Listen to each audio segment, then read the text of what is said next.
Извлечени двојките за првенствените надпревари во првата македонска фудбалска лига за жени. Почетокот на првенството е закажано за првата недела од месец септември. Новина е што наместо досегашните 9 клубови во првенството од оваа година ќе се надпреваруваат 11. На стандардните екипи од минатото првенство од годинава се додадоа екипите на Речица од Куманово и АС Юнајтед од Струга. Според извлечените надпреварувачки броеви, во првото коло се среќаваат Кочани Единство, Билјанини Извор Иднина С, Речица Победа, Истатов АС Юнајтед, Борец Топ Гол, додека во првото коло слободна екипата на Наше такси. На состанокот на кој освен што беа извлечени двојките за новото првенство, донесени се и неколку заклучоци кои во вид на барања ќе бидат доставени до управниот одбор на Фудбалската федерација на Македонија.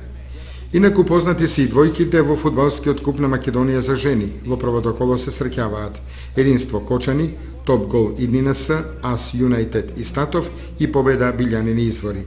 Доколку представниците од Кочани го поминат првото коло, во четвртфиналето се среќаваат со Кочани Борец и Иднина С Речица. Со оглед на податокот што во летниот период повеќето од екипите доведоа нови играчи во своите редови, тешко е да се претпостави дека и Кочани и Иднина С ќе го поминат првото коло.